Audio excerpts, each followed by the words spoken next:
All right, here we are back for episode 3. Number 3. And we want to welcome everyone back to After Sunday, Calvary Baptist Church podcast. And before we get into today's conversation, we want to do something a little different. Yeah, so after Sunday's message, right, on the beauty of humility, we had several people give us some questions, right? Some really good questions, and questions that really needed more time than just a few seconds after the service in order to really get answered fully. Yeah. And this is something we've been asking for, right? You know, the last couple episodes, send us in your questions. So that's where we're going to start here today. The first one that we received this week basically said this: as someone who struggles with both pride and arrogance, how do I temper that in a biblical way? And do it without just, bottling up or being quiet or silent. And then the follow-up to that was, what does that actually look like day to day? Yeah, for sure. And the second one we got was one they have to get into the weeds with a little bit, but so we're told as Christians not to be about ourselves, right? Mm-hmm. But in the message, it talks about how when we are humble, right, when we humble ourselves, God will bless us. Right.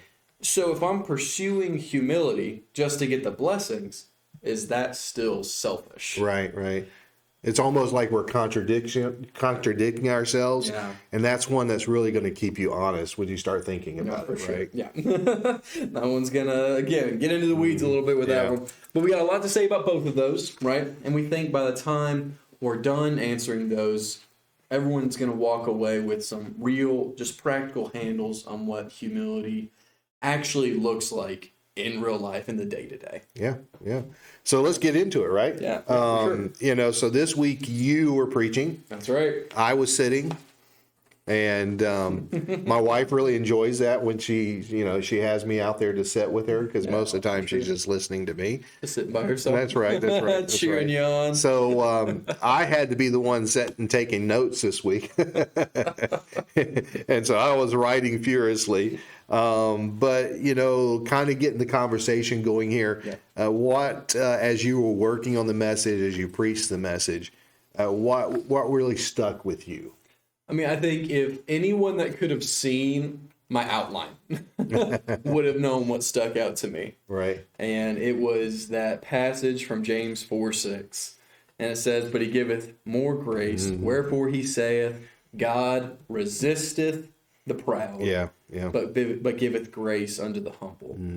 And in 1 Peter 5:5 says, "Likewise, ye younger, submit yourselves unto the elder. Yea, all of you be subject one to another, and be clothed with humility, for God resisteth the proud, and giveth grace to the humble." So it says it twice. And I brought it up in the message. That word resist is not some casual, just, stay away from me, I don't feel like it. No, that word resisteth means to battle against. Right, it means to set yourself in opposition to. Yeah. And I really tried to make sure we understood the gravity of that. Yeah. That God would resist me if I choose pride. Yeah, I think, when you were going through that was one that really struck me as well. And I've said for a long time, and I've used sort of this illustration, that this is God's ball game. Yeah. Right? For sure. He set the rules. We can either play according to his rules, or we can fight against him all the time. Now, in this, it sort of takes the opposite approach, right? If you are not humbling yourself and you're being a proud person, God's the one battling against you. That's right. Yeah. Yeah. And I don't think any of us like that idea.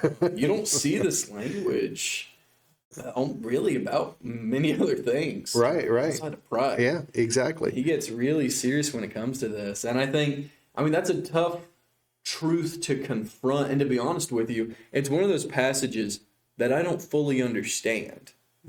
That I could be a child of God, adopted, we're on the same team. Right. But that I could be resisted by God. Yeah. And the conclusion I come to is Who cares what it means? Don't be prideful. Clearly, that's what I'm supposed to It's take. there. It's stated. Just do it. Right? Just don't be prideful. Yeah. It'll end up a lot better for you. Yeah, that's good. So that's absolutely. I mean, like I said, if you'd seen my outline, everything else is nice, neat. Times New Roman 12-point font, and then you get to that passage and it's bold, like 100-point font, like this. So that was definitely. I mean, every time I read those passages, I mean that truth just hits me again and again. Yeah, that's awesome. That's awesome. I think for me, this was something that stuck with me on Monday. So this is after Sunday podcast, right? Yeah. And I was still thinking about the message, and I was still dwelling on it. And I was Monday morning having my own devotions, and just this thought occurred to me that pride is the fuel for sin. Yeah.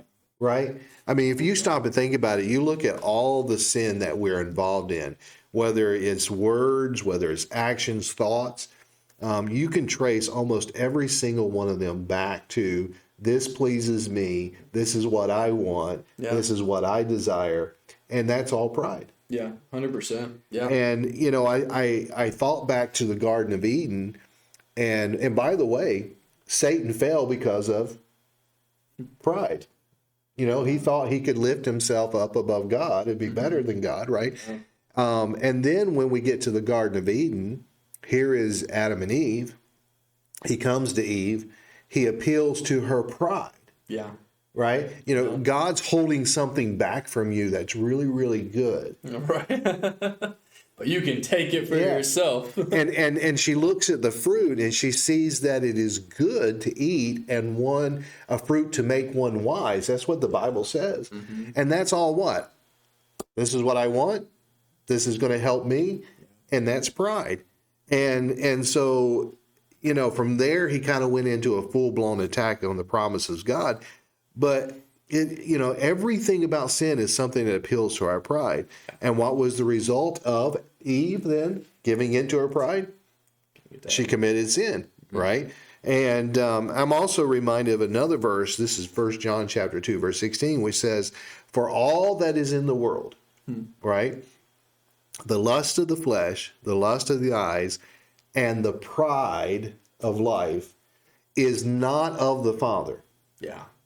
Which kind of goes back to what you were saying, and you were pointing out in your message. God resisteth the proud. He battles against those who lift themselves up, right? Yeah. And, he's not the father of it. Satan is. Yeah. And it says, but it is of the world. The world is full of nothing but pride. I was talking this morning to someone, and I was just talking about American culture is built on pride. Oh, completely. Right. We think we're the best in the world. We think we're the, and a lot of it's because we've been blessed. Mm-hmm. Oh, for right. Sure. Yeah. But we take those blessings and we say, oh, we did it. Mm-hmm. Yeah. But it has nothing to do with us. Yeah. But then we become a very proud nation over it. Yeah. And we have a bunch of people full of pride. And as I think about it, every time we sin, pride is behind it. And if we as believers could just understand that, perhaps then we could be more focused on cutting the fuel to sin. Yeah. Right? Right. Yeah. If you want to stop a vehicle from going, just cut off the fuel to it, right? It's not going to go anywhere. You don't have to total the car. Yeah. Get rid of what's making it move. Yeah. And so, cutting down on our pride is cutting the fuel. Yeah. Mm-hmm. And we can do it by working more on our humility instead. So, and we might get into this more later. I don't know, but and talking about pride and humility, you don't just get rid of pride. Yeah, right. You replace it. Yes. With humility. Yeah. There's no just removing it. Yeah. Like there's no you don't. Something has to fill that space. Right. It refuses to be empty. Which is a principle of Scripture. Yeah. Put off.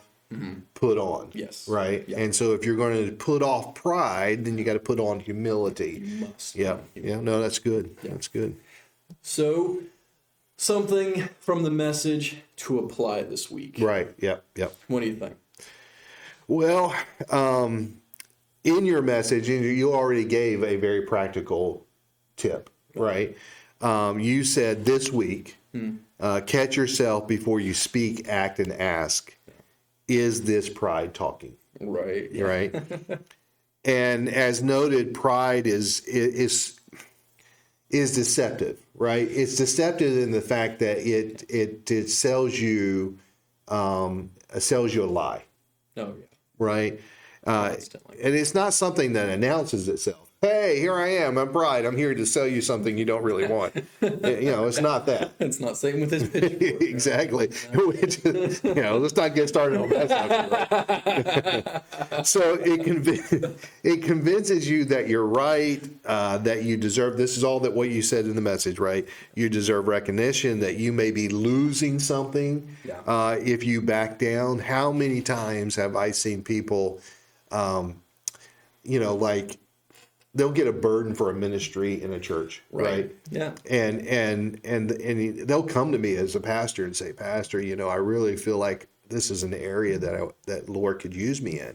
And then I'm like, great, let's get started. Right. And then they start coming up with all the excuses of why they can't do it. And then when you start really digging down on it, they're afraid they're going to lose something. Right? It's going to take part of my time, or, I'm going to be called into ministry. That's a big one, right? And so, we got to be careful back then. So this first practical step in your sermon isn't about some grand gesture of humility. Right. It's just a simple awareness to pause in the moment and name what's driving you. Now, practically, the way I looked at it is it could be this. You could find yourself in a huge disagreement with someone. Yeah. Right? Right. And even before you respond to them, stop, pause, ask yourself, am I getting ready to defend the truth here? Yeah.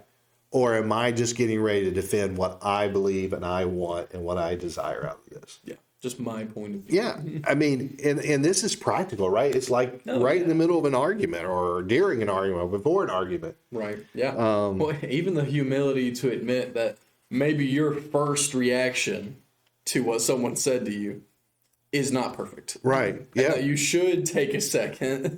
Yeah. And think through it. Exactly. Now, here's another kind of practical way. Yeah. How many times do people feel that they have been overlooked or uncredited for something that they did? That was a big thing that came up in our small group. Oh, is that right? Yeah, it was for sure. Oh, wow. That very first question was asking about how would you feel, right, if you deserved credit? Oh, yeah. But you didn't receive it. So we haven't had our small group yet. Yeah, they're we Thursday. Yeah. Ours was Sunday, so we had ours. So you're ahead of us. We've already dug into this a little bit more. But that was a big point of discussion for a while. Right. Because, everyone wants to be recognized. Everybody. That's just built in. And it's appropriate for you to be recognized for your work. Yeah. Right. So that was actually a big point of discussion, what you're getting into. Yeah. And so our small group. The practical thing there is to stop, pause. Yeah. Right. And again, ask yourself, whose approval am I actually after? Yes.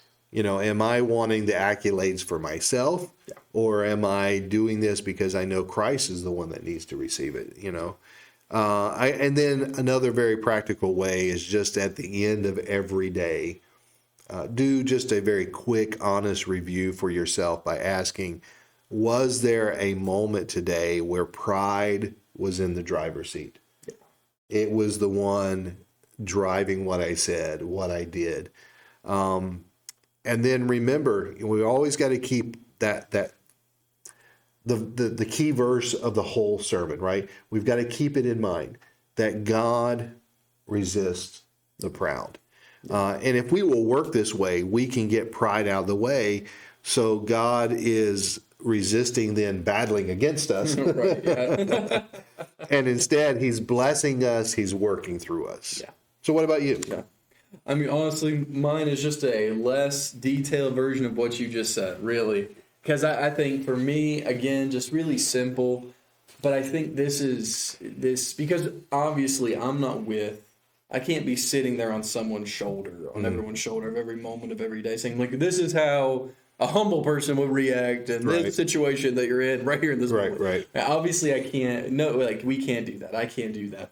But I think if you will just start your day, right, ask the Lord to enable you to do this, but to just start and go about your day wanting to find opportunities. To be humble. Because I say this a lot, and you already said it. Like, you can't just, you don't just take off. You have to put something on. Right. And that movement is purposeful. I actually just did it this past Sunday with the teens. I took off my jacket. We were talking about laying aside. I took off my suit coat, which is pretty, it's pretty tight on me, right? Yeah. And I said, will this ever happen on accident? Right. Yeah. No. No, if you don't do it on purpose, if there's no plan, if there's no mindset, then you won't ever do it. Yeah. So I think just choosing that day to find opportunities to be humble. Go searching. Don't wait for it to fall into your lap. Yeah. Go searching. Find the opportunities. Want those opportunities. Desire those opportunities. And when they come, choose to be humble. Amen. Yeah. And I think if we'll do that, we'll just start our day with that mindset. I promise you, I promise you, there will be plenty of opportunities to be humble. Not to sidetrack the conversation here, but your illustration, I've used that same illustration before. Yeah. In fact, I got it from my father-in-law because he used it in a message one time where he was talking about put off, put on, right? Replacement. Yeah. And he went out to one of the local Goodwill stores. Yeah. And he found the ugliest suit jacket he could find. I mean, this thing was like plaid. It was like from, I don't even remember where he got it from. And so what he did is he wore that up to the pulpit. But what people didn't know is that on the back of it, he had pinned different sins that were to put off. Right. Right. Yeah. And so while he's preaching the message, and he took the jacket off, showed everybody that this is the sins that you're supposed to put off. Yeah. And then he put on his new suit jacket that is is a good one. And that was a great illustration. Yeah, yeah. No, it is. I've used it before. I stole it from him. All right. I'm sure I stole it from somebody. Yeah. I don't remember. There is nothing new under the sun. But yeah, I think just really just a less detailed version of everything you just said. Just decide. Just choose. Yeah. And you will, I promise, you will find opportunities. Well, we kind of come to the point in the podcast where everybody's probably waiting for, right? The question, what question did the sermon raise that we didn't fully answer? Yeah. And so what we're doing this week, because we did have 2 questions that come in, we don't want to spend in, more than we already do in this podcast on this. We could literally spend 2.5 hours or 3 hours. But we're just going to address those 2 questions. Yeah. So what I'm going to do is I'm going to read it. Yeah. I'm going to let you address it, and then I'll just fill in from there. How's that? Sounds good. Because I think these are really great questions. So this is for the person who is struggling with pride and arrogance, and you might be thinking this, saying this to yourself. Okay, I know I struggle with this pride and arrogance. Yeah. But what do I actually do about it? Right. How do I temper pride without just bottling it up or being quiet? And that's a real practical question that deserves a real answer. Yeah. And it's one we kind of want to dig in today. So I'm going to let you start and you can go from there. Definitely. And from the message, or the way preaching was really taught to me was you're pretty much always answering one of 2 questions in a message. Either why or how. This past Sunday was definitely a why. Yeah. So I definitely am very grateful that the questions that came in were how. Right. So we kind of get to follow up on it. And I think where you have to start when you want humility to be practical is you need to know what humility is. Yeah. Right. So what is humility? Yeah. And these questions kind of spurred me to start really, really digging deeper into it, and I was kind of shocked at what I found. I realized I didn't have as deep an understanding as I did until I preached this message and really started digging into it. Because the Greek word for humility is tapenos. Tapenos. That is the Greek word for it. The definition for it is cast down, of low degree, lowly. Right. That's the definition of humble. So that means being a loser, basically. Yeah, right. That's how it sounds. That's what it feels like. But no, because But that's the perception. oh, right? for sure, no, 100%. As soon as you say of low degree or lowly, yeah, that's the first thing everybody thinks of. Well, I'm just going to be a loser then, be a loser, right? Right, but we saw just from the first point of the message, that's what positions you for God's blessings. Yeah. Third point, that strengthens your relationships with people. The second point, it protects you from deception. We see some good stuff here. So what is applied, really a biblically applied humility? Biblically applied humility is just that inner lowliness that describes the person who depends on the Lord rather than themselves. Yeah. That's what humility is. I kind of get what I always think of is what John the Baptist said, where he said, "He must increase, I must decrease." Exactly. You know, and I think that's kind of the thought, the idea. Yeah, no, and I agree. I mean, my mind, just because I've been doing a lot of studying with Paul here lately, my mind jumps to Paul. Yeah. And, you look at everything that he accomplished and everything that he did, and he's just like, man, I count my accolades, my accomplishments as loss. Right. And it's all about God.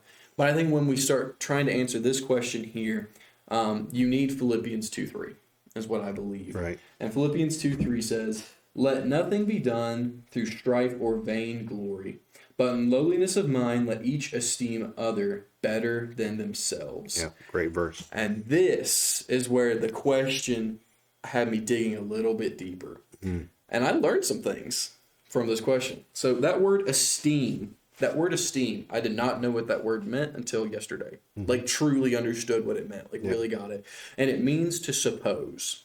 Okay? So suppose what? Well, the follow-up is better than themselves. So I'm supposed to walk around believing that everyone's just better than me? Quite frankly, I think I have some certain areas of my life put a little bit more together than other people, right? You hope so. Right? I think so. But what does it mean then? Because it's telling us to do this. Right. Yeah. And this is where it started to get interesting. That better than themselves, it actually means to see people as superior in rank. Right. And I immediately took that in military terms for me. And I think we even see that in our church, right? Because we have our military fellows here, right? And I've seen them over and over again, right, submit to your leadership because they have put you in a rank above themselves. Yeah. Now, if I am a lower rank than someone else, that does not necessarily mean that I'm not more capable than them. Or that you're not important. Yeah. Oh, yeah, for sure. Yeah. It doesn't mean that I am less valuable. It doesn't mean that I am not as intelligent or able than they are. Yeah. It means that they're a higher rank. Yeah. And that's the command. Not to just believe everyone around you is better than you, but for you to make the mental decision to put others in a higher rank than you. Because even if someone who's a higher rank than you is an absolute mess, you're still going to show respect, the respect owed, because they're a higher rank.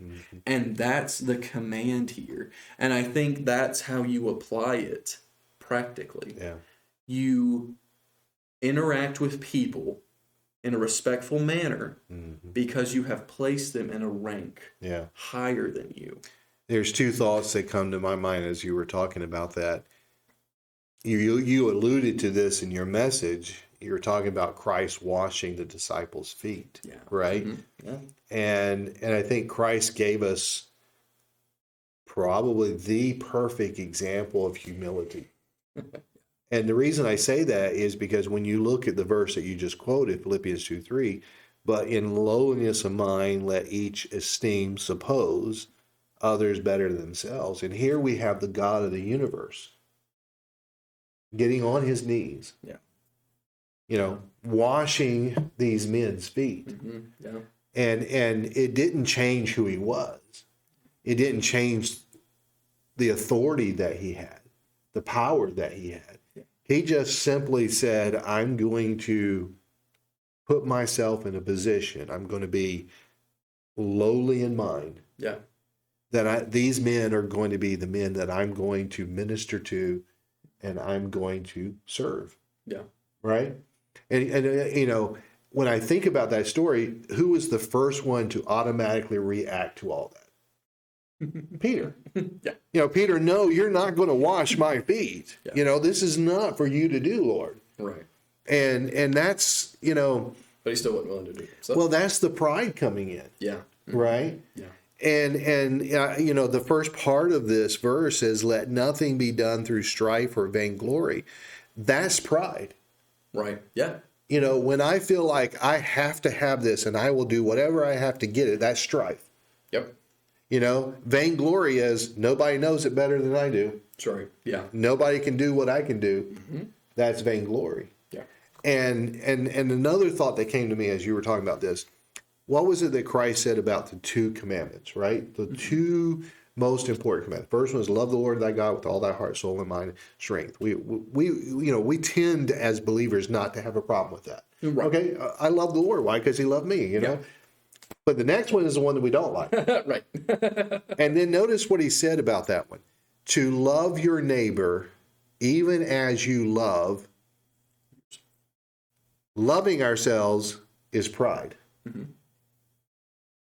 Loving my neighbor as I love myself is humility. Yeah.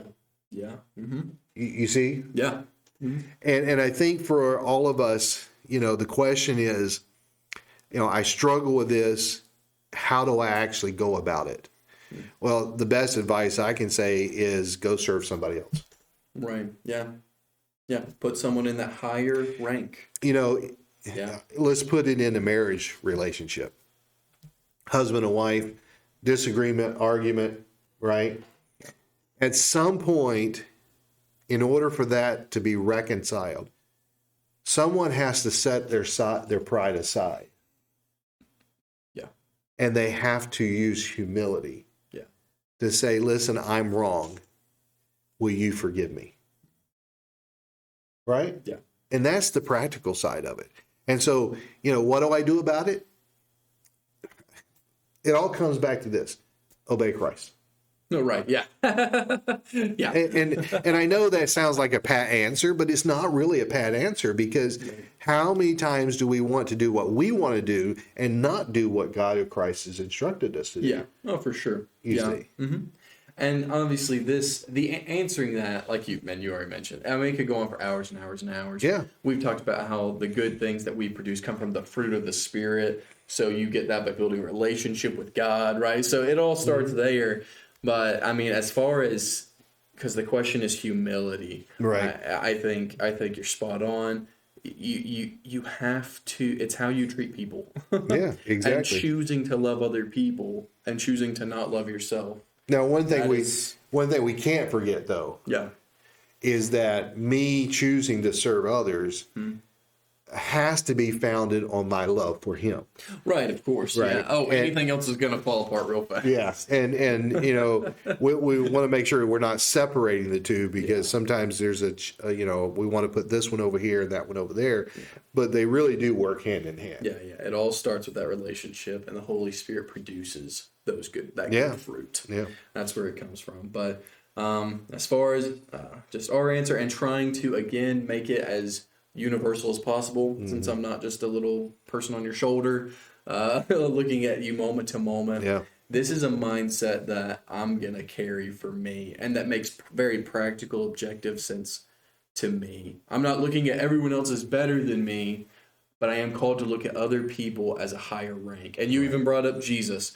in a room full of servants, right? I mean, you know, it's just the disciples. I mean, in a room full of servants, what did Jesus do? He became like a super servant. Right. He found the next lowest place, lowest rank he could possibly find, and he put himself there. Yeah.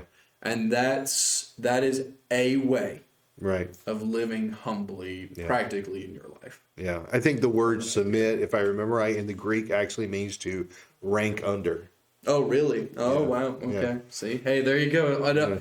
Scripture all works together every time. Yeah, it literally, I think it means to rank under, to place yourself under someone. So here's the next one. Okay. Yep. Okay. Yep. So that one was more, you know, practically, how do I do this? Yeah. This one is a little trickier. Yeah. And it's more theological. Yeah. In its inquiry or query here. Sure. So here's what the question is.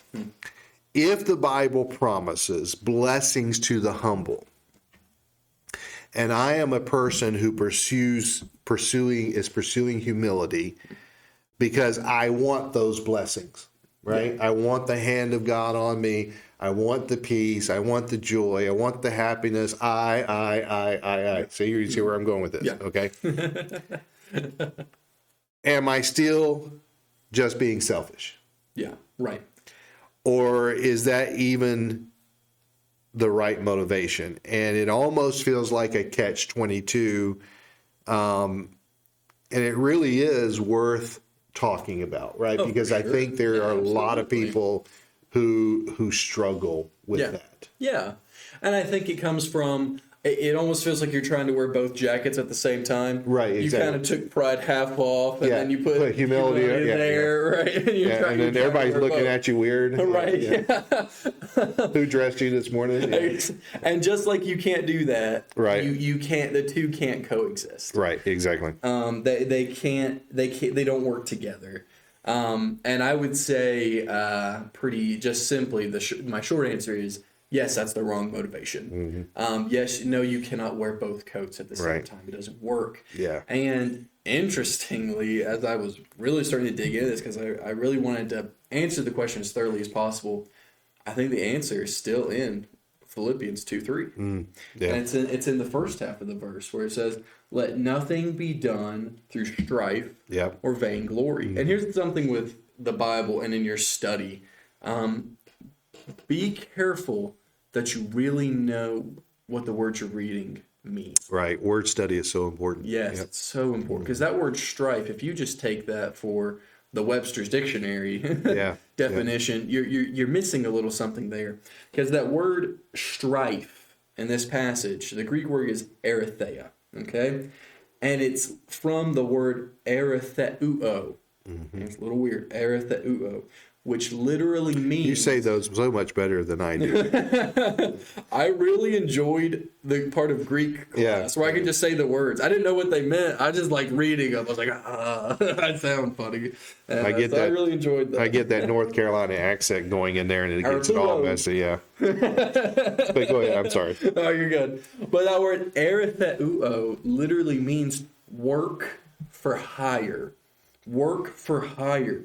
You could read it as work that is done for hire. Like, I think we might be gone. Hello? I think you can still hear us.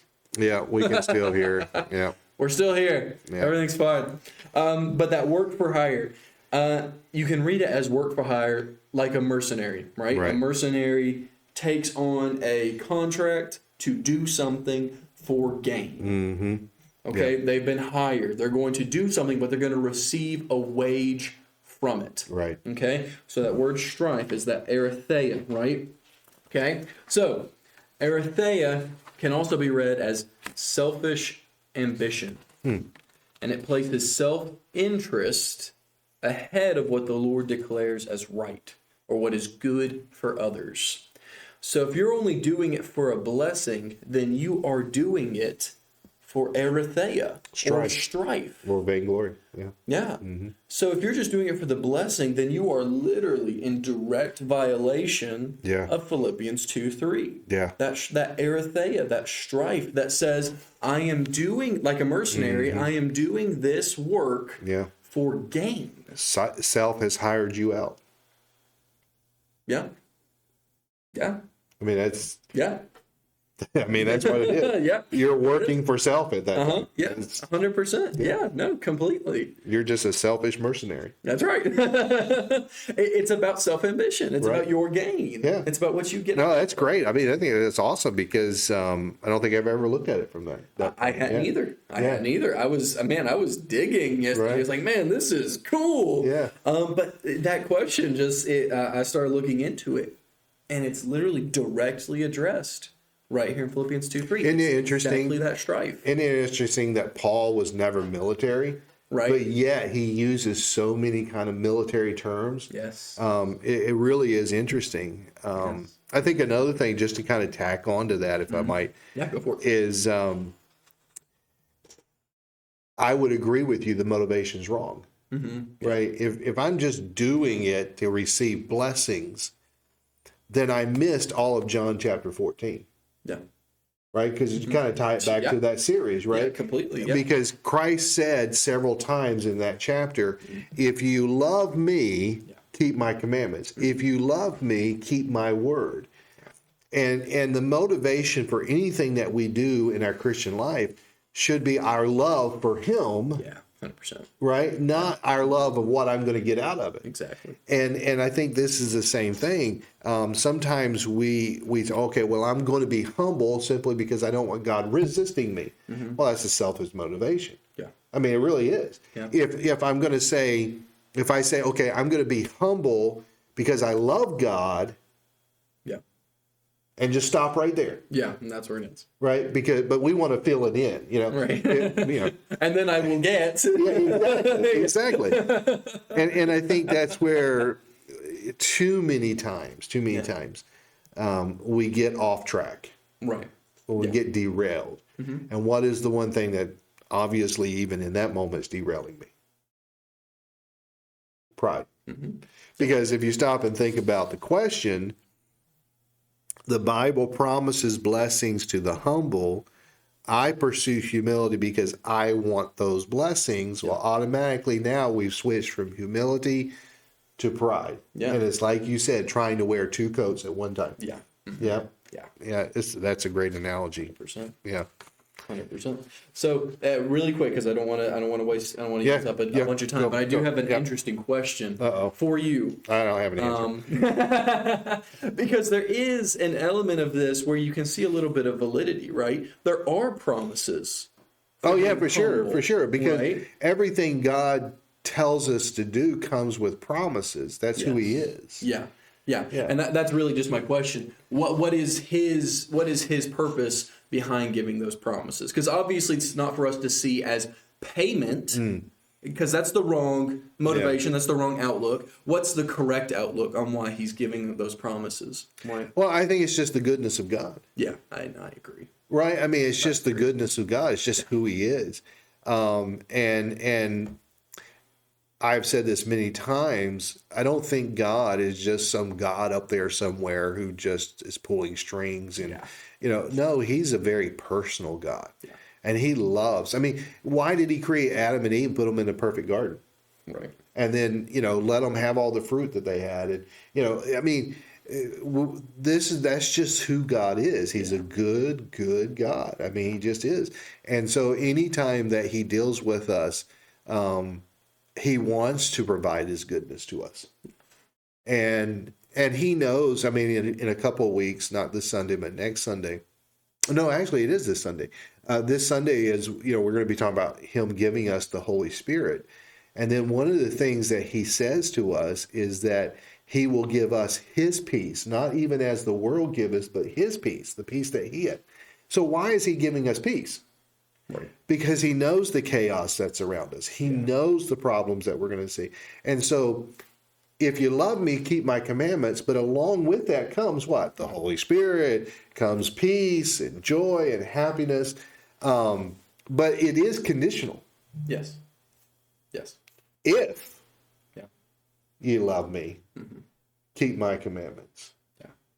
If you keep my commandments, then all these things come with it. Yeah. Right. So I think that's, too many times we get caught up on the blessings. Yeah. Right. Yeah. And yes, the blessings are there. And yes, they do make life easier. But here's another thing, just to throw this in real quick. Yeah. Because even though he promises the blessings, he never promised that life would be easy. No. Man that was born a woman is I mean, even to his disciples, he says, if you follow me, men are going to hate you. If you follow me, they're going to do all the same things that they did to me. Yeah. And you look at all the things they did to Christ, and then you think, well, wait a minute, this isn't what's the word I'm looking for? The golden path of easy. Right. No. It really is going to come at a price. But what he did promise was, even in the midst of the chaos, the storm, the persecution, whatever it is that you go through, he would be with you. Yeah. And he would give his peace. Yeah. Right. So, yeah, I think you're right. I mean, sometimes we got to be careful about that. And I feel like, when it comes to those blessings, that really is just the goodness of God. Just the goodness of God. So I just wanted to spring that question because I thought it was worth kind of giving the why. Yeah. Right. Yeah. The why behind those. Yeah. I think it's, and I'm glad you brought it up because, again, we're trying to answer the unanswered questions, right? And I think that would have been one. All right. So every week we try to leave you with a prompt, right? Something to do, something to pray, something to read or think. This week's prompt is pray. It's something simple, but we don't want you to mistake simple for easy. Yeah, right? For sure. Because it's real easy to do that, right? But we want you to pray this week for humility. Yeah. Hopefully every day, right? Pray for humility. And not just a casual, Lord help me, if you feel like it. But if you don't get around to it, that's fine. Right. Not that kind of prayer, right? The word that was used Sunday was beg, right? I mean, beg God for humility. Yeah, and here's why that word matters. We beg for things we know we desperately need. Yeah. And if this sermon did anything, it should have convinced all of us that humility isn't optional. Yeah. Right? It isn't a personality trait that some people just naturally have. There's not a gift of humility. Yeah. Right? Like, other gifts. It's something that every one of us has to fight for every single day. And we want to try to make that practical, right? So here's what we want you to actually do this week. Actually make the effort, right? Every day, morning, night, whenever you can carve out a few minutes. Doesn't matter. Right. Let it work for you, right? I want you to bring these three things before the Lord in prayer. Right? The first one is to ask God to show you where pride is operating in your life, right? Not in a vague general way. Yep. Ask him to be specific, to search you. Ask him to surface the moments, the relationships, the pattern where pride has been in the driver's seat. Yep. And you never even realized. Yeah. Okay, so that's the first one. The second one, ask God to soften you in those specific areas, right? Because God can show you all day long. Right. But if you are hard-hearted and you refuse to do anything about it, you refuse to change it, then you're not going to get anywhere. That's not going to get you any progress. So ask him to help you to be soft in those areas and surrender to what needs to happen when he shows you those things, right? Yeah. And third, ask God to remind you of what you were before the blood was applied. Amen. Because that right there kills pride. Yep. It sets us all back to zero, hits that reset button, brings us all back destroys any notion that we're all here on different levels and I'm better than so-and-so and yada, yada. It gets rid of all of that. Yeah. And it reminds us of where we were when we started, and it reminds us of how we've made it to where we are. And that's right. God working in our life. Yeah, that's right? good. That's good. And we believe that if you'll pray these three things every day this week, we think that you're going to start seeing things differently. That's right. Yep. You start catching pride in places that you had no idea it was living. Yep. And that's really where the work begins. I mean, that's where you get into the nitty-gritty of living the Christian life. Now, before we let you go, we want to leave you with something to look forward to as we head into this coming Sunday. Yeah. So, and honestly, this coming Sunday flows perfectly with what we talked about this past Sunday, right? We spent this whole conversation talking about humility. So we talked about Sunday. That's what we're talking about. Small groups on letting go of pride, surrendering the need to be right, to be recognized. This idea that we have to hold it all together on our own. Yep. And this next Sunday, this is where we're headed. We're back into the series that I started, which is called Homebound. And this next week's message is titled The Guide for the Journey. And we're going to be looking at John chapter 14, verses 25 through 27. Yeah. So here's the big idea, right, for Sunday. There is no need to hold it together on your own. Yeah. Right? Because Christ has already provided everything that you need to stand unafraid in a world that is full of chaos. Yeah. And that's what we do. We try to hold it all together on, right? Oh, yeah. 100%. And think about how well then that connects to where we've been today. Humility isn't just about thinking less of yourself. Right. At its very core, as we've already talked so many times or said so many times today, humility is about trusting that God has it so that you don't have to. Yeah. Isn't that a wonderful thought to have, right? Yeah, exactly.